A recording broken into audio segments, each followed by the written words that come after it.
خواجہ حسن بصری حضرت عمر فاروق رضی اللہ تعالیٰ عنہ کے زمانہ خلافت میں 21 ہجری کو پیدا ہوئے۔ حضرت عمر فاروق رضی اللہ تعالیٰ عنہ نے اپنے ہاتھ سے ان کے منہ میں لعاب ڈالا اور نام بھی انہوں نے رکھا۔ جب آپ حضرت عمر فاروق رضی اللہ تعالیٰ عنہ کے حضور لائے گئے تو انہوں نے آپ کو نہایت خوبرو دیکھ کر فرمایا کہ یہ حسین ہے، اس لیے اس کا نام حسن رکھو۔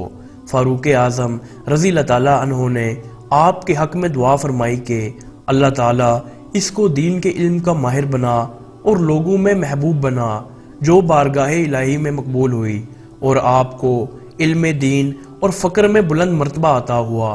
ام المومنین ام سلمہ رضی اللہ تعالیٰ عنہ کی غلامی کی نسبت سے ان کو وہ شرف میسر ہوا جو کم خوش قسمتوں کے حصے میں آیا ہوگا۔ ان کی ماں لونڈی تھی، اس لیے اکثر گھر کے کام کاج میں لگی رہتی تھی۔ جب وہ خواجہ حسن بصری کو چھوڑ کر کسی کام میں لگ جاتی اور وہ رونے لگتے تو حضرت ام سلمہ رضی اللہ تعالیٰ عنہ ان کو بہلانے کے لیے چھاتی منہ میں رکھتی، پھر ان کی ماں لوٹ کر دودھ پلاتی۔ اس طرح ان کو ام المومنین کی رضاعت کا شرف حاصل ہوا۔ خواجہ حسن بصری حضرت ام سلمہ رضی اللہ تعالیٰ عنہ کے سایہ شفقت میں پلے تھے۔ ان کے علاوہ دوسری ازواج مطہرات کے گھروں میں بھی ان کی آمد و رفت رہتی تھی۔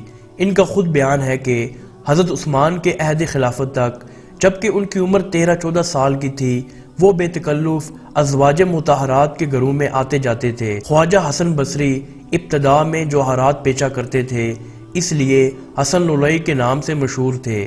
اس پیشے سے آپ نے بہت روپیہ کمایا، لیکن جب عشق الہی کا غلبہ ہوا تو سارا روپیہ راہ خدا میں لٹا دیا اور گوشہ تنہائی میں بیٹھ کر عبادت میں مشغول ہو گئے۔ خوف الہی سے ہر وقت روتے رہتے تھے، کثرت گریہ کے باعث آنکھوں میں گڑے پڑ گئے تھے، مزاج میں انکسار بہت تھا۔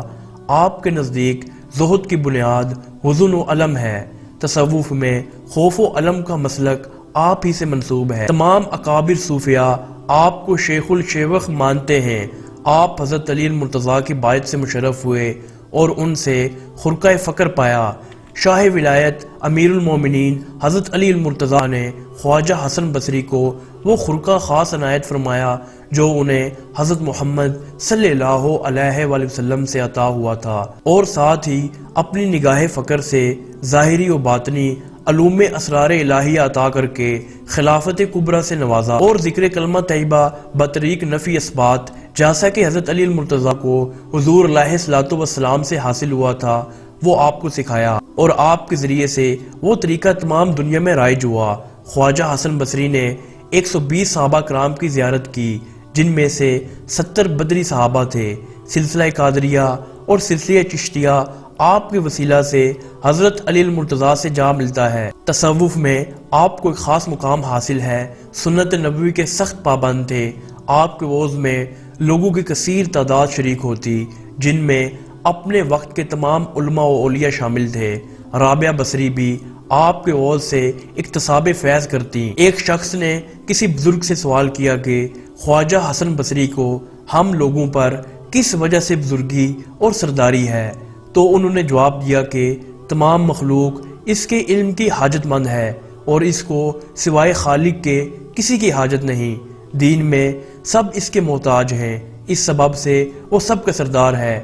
خواجہ حسن بصری ایسے زمانہ میں پیدا ہوئے تھے جبکہ صحابہ کرام کی بڑی تعداد موجود تھی، اور ایسے مقام پر ان کی نشوونما ہوئی تھی جہاں کی گلی گلی علوم نبوی کا مخزن تھی۔ پھر انہیں صحبت ایسے بزرگوں کی میسر آئی جو تعلیمات اسلامیہ کا زندہ نمونہ اور اخلاق نبوی کی مجسم تصویر تھے، اس لیے ان کا دامن علم و عمل، فضل و کمال اور روحانی فضائل سے مالا مال ہو گیا۔ اس عہد کے تمام علماء اور ارباب کمال کا ان کی جلالت پر اتفاق ہے۔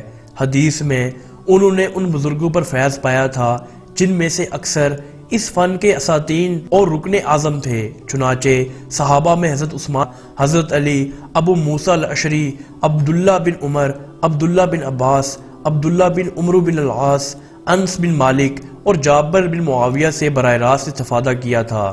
صحابہ کے علاوہ اکابر تابعین کی ایک بڑی جماعت سے سماع حدیث کیا تھا۔ خواجہ حسن بصری کے مشہور خلفاء میں حضرت خواجہ ابو نصر حبیب اجمی اور حضرت شیخ عبد الواحد بن زید ہیں۔ یکم رجب 110 ہجری 89 سال کی عمر میں بصرہ میں انتقال کیا۔ آپ کا مزار پر انوار بصرہ سے 9 میل مغرب کی طرف مقام زبیر پر واقع ہے۔